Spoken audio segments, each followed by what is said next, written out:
अस्सलाम वालेकुम students, vital educators और इसके ज़रिए तमाम बायोलॉजी सेकंड ईयर और रावलपिंडी बोर्ड और इसका चैप्टर नंबर है 1, पेज नंबर है 20 जहाँ तक हमने छोड़ा था। लेक्चर नंबर है जनाब 6।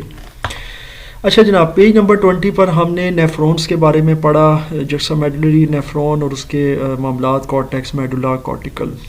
अब इसके बाद हम जाएंगे पेज नंबर 21 पर, जो ज़ाहिर है कि ये इसका चैप्टर नंबर 1 है, पेज नंबर 21 है। अच्छा, अब इसमें जो पेज नंबर 21 पर आपको डिटेल मुहैया की गई है, यहाँ पर ये वाला जो आपके सामने एक पैराग्राफ है, इसकी जो डायग्राम लिंकेज है वो 23 पेज के ऊपर है। ये याद रखिएगा, इस डायग्राम के साथ लिंकेज नहीं है। तो ये मैं एक्सप्लेन कर दूं आपको। सबसे पहले तो मैं 23 पर आपको ले जाता हूं और आपको दिखा देता हूं कि ये जनाब आपके पास जो डायग्राम है पेज नंबर 23 पर, according to my version of book. हो सकता है कि आपके वर्जन में किसी और पेज पर हो या साथ ही हो, ये थोड़ा सा आगे पीछे हुआ है जिसकी वजह से अक्सर बच्चों को कन्फ्यूजन हो जाता है, लेकिन खैर इतना बड़ा कन्फ्यूजन नहीं है।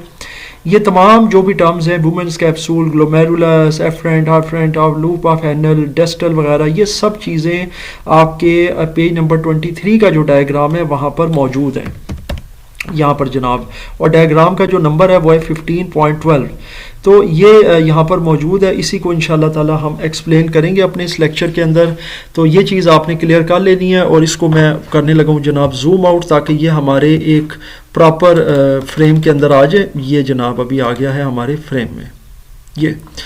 अच्छा जी, अब इसको समझना शुरू करते हैं बाय पार्ट। और एक चीज़ मैं आपको क्लियर कर दूं कि इस पूरे लेक्चर में इंशाल्लाह ताला आपको एक बड़ा अहम मिथ भी क्लियर कराऊंगा। हो सकता है कि कुछ बच्चों को इसका पता भी हो और कुछ को नहीं भी पता होगा, और वो होता है ये ब्लू कलर्ड ब्लड और रेड कलर्ड ब्लड। क्योंकि ये ब्लू और रेड की क्या सिग्निफिकेंस है, और अक्सर बच्चे जो है ना, उनसे अगर सवाल ये किया जाए कि जनाब ये ब्लू कलर का जो ब्लड होता है ये कहाँ होता है, कैसे काम करता है, ये तो बताओ, वो ठीक देते हैं कि जनाब ये हार्ट की तरफ जा रहा है या आ रहा है या जो भी उन्होंने बताना होता है, लेकिन they don't know have the significance of this colour, कि क्या हमारी बॉडी में ये होता है। फिर वो हाथ के ऊपर से दिखाते हैं कि सर ये देखें, यहाँ से आपको ग्रीन कलर की वेन नज़र आ रही है या ब्लू कलर की नज़र आ रही है। तो ये चीज़ मैं आपको क्लियर करता चलूँ कि ये जो ब्लू कलर का यहाँ पर ज़ाहिर डायग्राम में, चाहे वो बायो का हो या किसी भी साइंस के सब्जेक्ट में कोई इस तरह का बायोलॉजिकल कोई डायग्राम आ जाए, चाहे वो हार्ट से रिलेटेड है, चाहे वो कोई भी किडनी है या आपका लिवर है, वहाँ पर कहीं अगर ब्लू कलर का कोई इस तरह का कोई कलर नज़र आ जाए तो वो बेसिकली ब्लड नहीं होता, क्योंकि ब्लड हमारी बॉडी में रेड कलर का ही है। पहली बात तो ये ध्यान में रख लें, उसका ब्लू, ग्रीन, किसी और कलर से कोई ताल्लुक़ नहीं है। सिर्फ और सिर्फ जो बायोलॉजिकल डायग्राम्स हैं हमारे, जो हमारी ज़ाहिर इलस्ट्रेशंस होती हैं, तस्वीर होती हैं जिनमें हम स्टडी करते हैं बीइंग अ स्टूडेंट, तो उसके लिए हमें डिफरेंट कलर से इसलिए सिग्निफाई किया जाता है ताकि हमें फ़र्क करने में आसानी रहे कि जनाब ये वाला जो ब्लड है रेड वाला, ये ऑक्सीजनेटेड है जो कि हार्ट से आ रहा है। क्योंकि हार्ट से जो भी ब्लड आता है, याद रखें, वो ऑक्सीजनेटेड होता है, यानी उसमें ऑक्सीजन शामिल होती है। और जो ब्लड घूम फिर कर ये ज़ाहिर किडनी में से और फिल्टर होकर और प्रोसेस होकर वापस हार्ट की तरफ जा रहा होता है, वो डीऑक्सीजनेटेड हो जाता है, यानी उसमें से ऑक्सीजन कंज्यूम हो जाती है। तो उसको कोई और कलर दे दिया जाता है ताकि हमें आसानी रहे उसको समझने में। ये देखें, रेड और ये ब्लू को अलग कर दिया गया है, तो मैं बआसानी बता सकता हूँ कि भाई ये जो ब्लू वाला जा रहा है ना, ये हार्ट की तरफ वापस जा रहा है, ये हार्ट को जा रहा है, और ये जो रेड वाला है ना, ये हार्ट से आ रहा है। वरना ये दोनों को अगर एक ही कलर दे दिया जाता रेड, क्योंकि ब्लड का जो है वो रेड कलर ही है, जो कि इंट्रिंसिक भी है, हकीकी भी है कलर, तो फिर तो बहुत मुश्किल हो जाती है। फिर तो तुक्के लगने वाली बात थी कि जी ये यहाँ से जा रहा है या यहाँ से आ रहा है, इनपुट है या आउटपुट है। अभी बड़ी आसानी सी चीज़ है कि भाई ये जो रेड वाला है ना, ये इनपुट है, ये हार्ट से आ रहा है, और ये जो ब्लू वाला है ना, ये हार्ट को जा रहा है, यानी कि ये आउटपुट है, और ये डीऑक्सीजनेटेड ब्लड है। फिर आपको वीन्स, आर्टरीज, कैपिलरीज समझने में बड़ी आसानी हो जाती है। तो आई एम श्योर आपको ये वाला मिथ आसानी से समझ आ गया, क्लियर हो गया। आगे चलते हैं जी। अब हम किडनी के ये जो आपके सामने जितने भी पार्ट्स हैं, टर्म्स हैं, इनको मैं आपको इंशाल्लाह ताला एक्सप्लेन करने की पूरी कोशिश करूँगा। इसके लिए मैं अपने साथ ये नोटपैड से भी हेल्प लूँगा, साथ साथ टाइप करके भी आपको बताऊँगा कि जी वुमेन्स कैप्सूल, और इसके अलावा इसके साथ एक और चीज़ होती है ग्लोमेरुलस, ठीक है, तो ये भी आपको समझाते हैं। ये दोनों चीज़ें जो है ना, both are like filters, the difference is that women collects filtrate passed by glomerulus. Glomerulus से जो फिल्ट्रेट पास होता है ना जनाब, उसको कलेक्ट किया जाता है वुमेन्स में और फिर आगे जाहिर है वो काम करता है। ये दोनों फिल्टर हैं, ये किडनी के मेन फिल्टर हैं और ख़ासकर वुमेन्स कैप्सूल, क्योंकि ये एक कलेक्टिवली बड़ा नाम है। ग्लोमेरुलस इसका एक पार्ट है और ये बेसिकली आपका ये जो आपको ओवल शेप नज़र आ रहा है स्ट्रक्चर, ये इसका फिल्टर है। ठीक हो गया जनाब, यहाँ तक आई एम श्योर आपको क्लियर हो गया। मैं कोशिश करूँगा कि साथ साथ ये चीज़ें एक्सप्लेन की जाएँ। उसके बाद पेज नंबर 21 पर जो आपका पूरा पैराग्राफ है वो आपको समझ आ जाएगा इंशाअल्लाह अज़ीज़। इसके बाद एफरेंट आर्ट्रियोल और एफरेंट आर्ट्रियोल, ये पढ़ने में तकरीबन एक जैसे हैं, इनमें से फ़र्क ए और ई का है। स्पेलिंग भी इनके देख सकते हैं सेम है। इनको आप जो है ना बहुत हद तक कंफ्यूज हो जाते हैं बच्चे इसमें, लेकिन इसमें बड़ा फ़र्क है। वो ये है कि जो एफरेंट आर्ट्रियोल है ना, ये आप अगर तीर से देख लें तो मज़ीद आसान हो जाएगा। लेकिन ज़ाहिर है डायग्राम तो हर जगह पे मौजूद नहीं होता, कहीं क्वेश्चन आ जाता है तो वहाँ पर ज़ाहिर है फिर आपके लिए कॉन्सेप्ट होना ज़रूरी है। डायग्राम में तो आसानी से समझ आ रहा है, अगर आप सिर्फ ये तीर देख लें तो आपको समझ आ जाएगी कि जो एफरेंट आर्ट्रियोल है ना जनाब, ये अनफिल्टर्ड जो ब्लड होता है ना, ये वो कलेक्ट कर रहा होता है। अनफिल्टर्ड ब्लड यानी ऑक्सीजनेटेड, राइट से आपको समझ आ रही है, राइट फ्रॉम द हार्ट।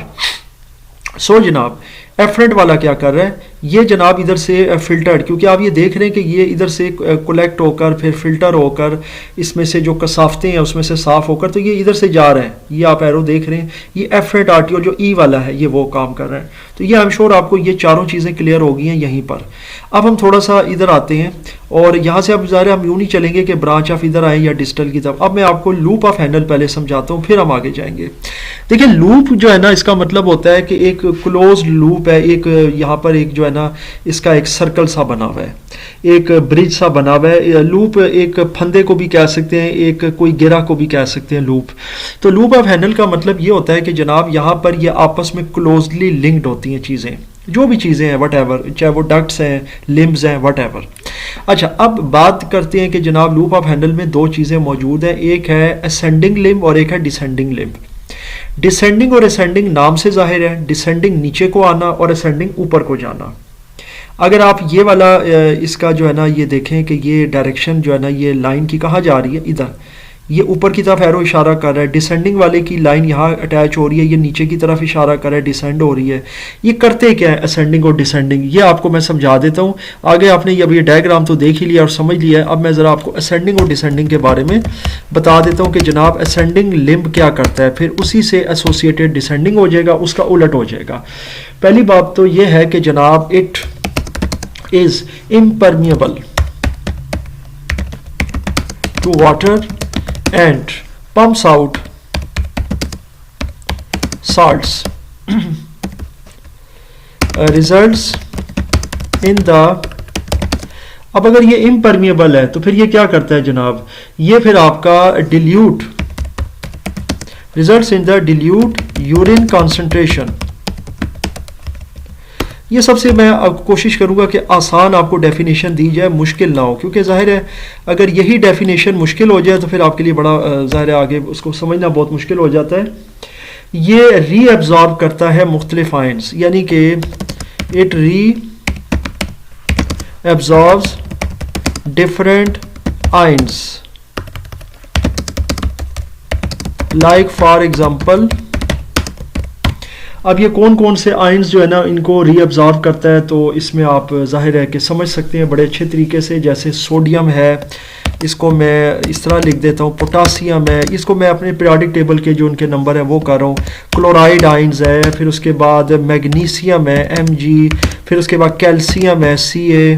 तो इस तरह के आयन्स को ये क्या करता है, रीअब्जॉर्ब करता है। और ये डिल्यूट यूरिन जो है ना कंसंट्रेशन देता है। डिल्यूट का मतलब होता है पतला यूरिन, यानी कि थिनर यूरिन, यानी कि जिसमें पानी की मिकदार ज़्यादा होती है, क्योंकि इम्परमिएबल है। इम्परमिएबल का मतलब होता है कि पानी इसमें से नहीं गुजर सकता। परमिएबल वो होता है जिसमें से गुजर सके, पास हो सके। So water does not pass through it, so it remains there and the urine becomes dilute, यानी कि थिन।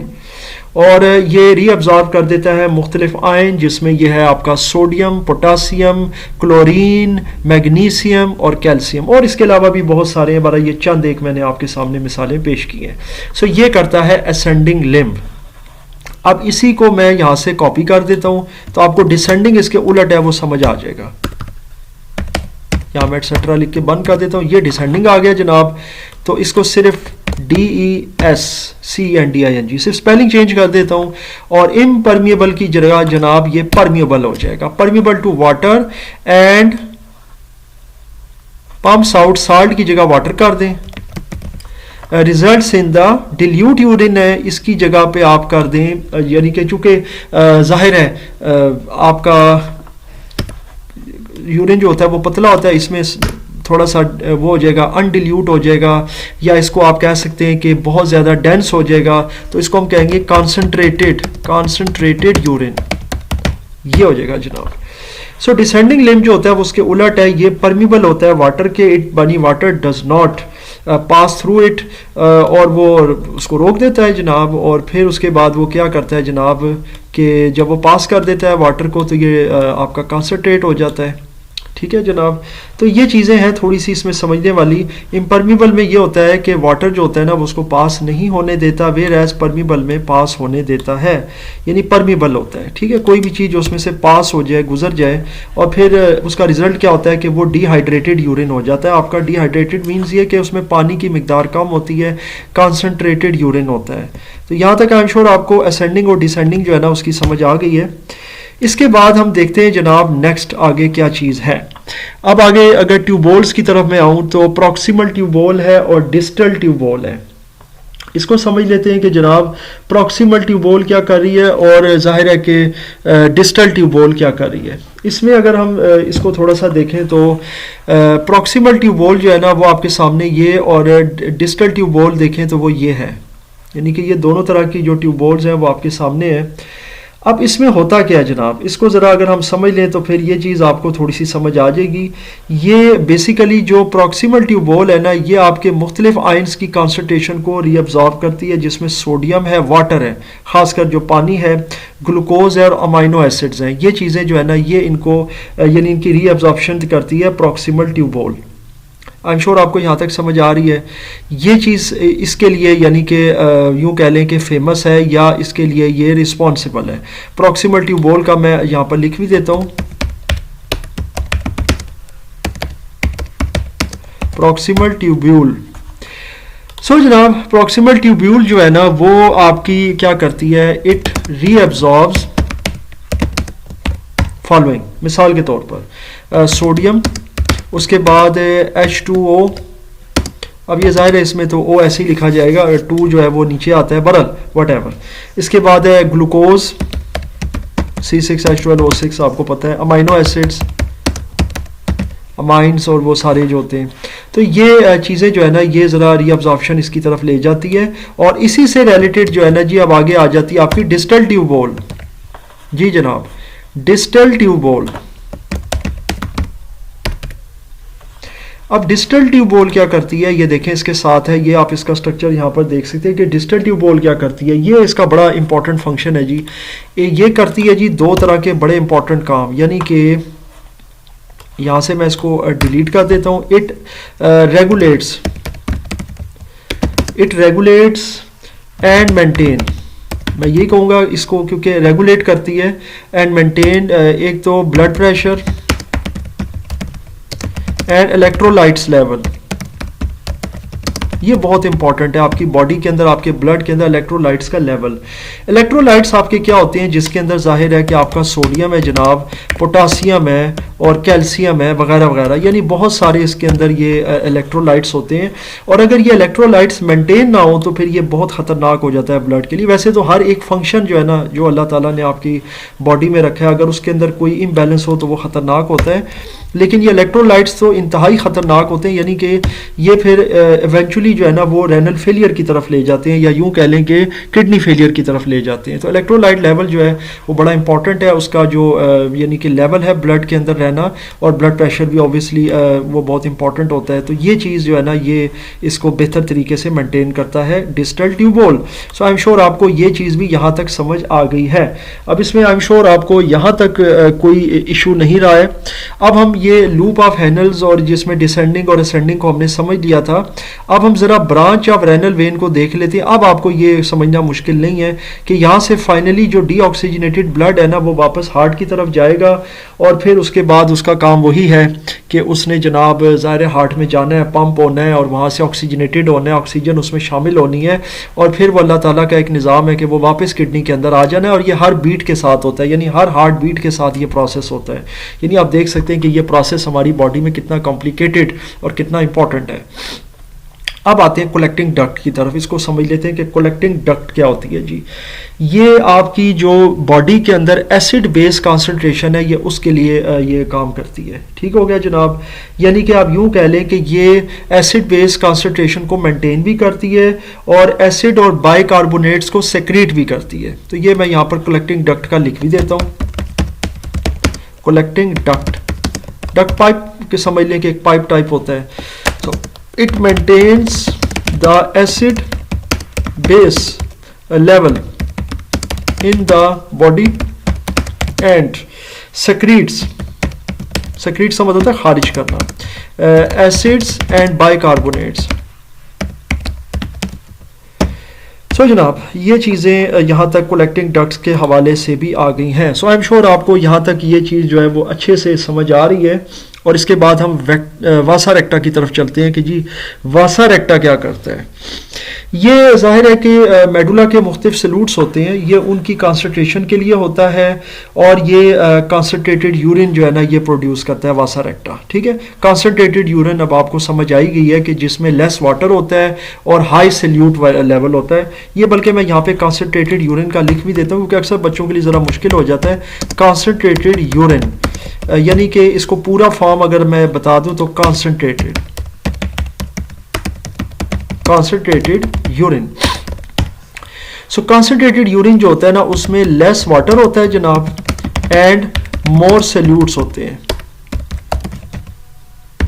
यानी कि उसमें ज़्यादा जो है ना सल्यूट्स पाए जाते हैं, डेंस होता है, गाढ़ा होता है। ठीक है, और जो डिल्यूट होता है वो पतला होता है, जो अभी मैंने आपको बताया था कि ये आपका असेंडिंग के अंदर आ रहा था मामला कि असेंडिंग जो होता है ना ये इम्परमिएबल होता है, वाटर को गुजरने नहीं देता, पास नहीं होने देता, जिसकी वजह से वाटर डिल्यूट या पतला हो जाता है। ठीक है, यानी कि यूरिन पतला हो जाता है और उसमें वाटर लेवल ज़्यादा हो जाता है क्योंकि ये उसको वाटर को गुजरने नहीं देता।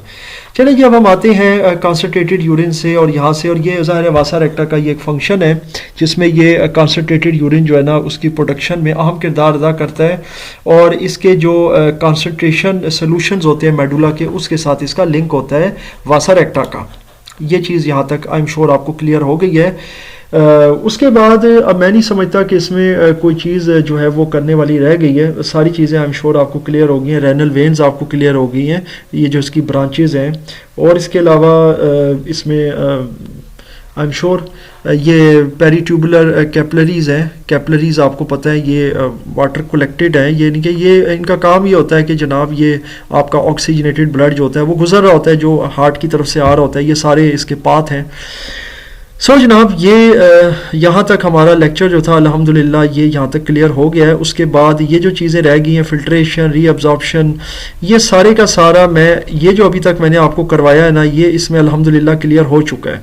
इसकी कुछ चीज़ें जो हैं डायग्राम की इंशाल्लाह ताला नेक्स्ट लेक्चर में, और फिर उससे आगे हम जाएंगे और पेज नंबर 24 से हम इंशाल्लाह स्टार्ट करेंगे नेक्स्ट लेक्चर में, और फिर उसमें ज़ाहिर है देखेंगे जो चीज़ डिफरेंट है हार्मोन से हम शुरू करेंगे, क्योंकि यहाँ तक जो है ना मैं ये चीज़ें आपको क्लियर कर चुका हूँ। कुछ फिल्ट्रेट वगैरह आपको या इंटरेस्टियल फ्लूइड के बारे में कुछ बता दूंगा नेक्स्ट लेक्चर में, और ये जो खासकर बॉक्स है। उसके बाद जो हमारा मेन कंसंट्रेशन होगा वो हार्मोन्स, और उसके बाद किडनीज एज ऑस्मोलेटरी ऑर्गन्स, इसको हम पढ़ना शुरू करेंगे। अब तक के इस लेक्चर में कोई भी क्वेश्चन हो आपका या कन्फ्यूजन हो तो मुझसे ज़रूर शेयर कीजिएगा।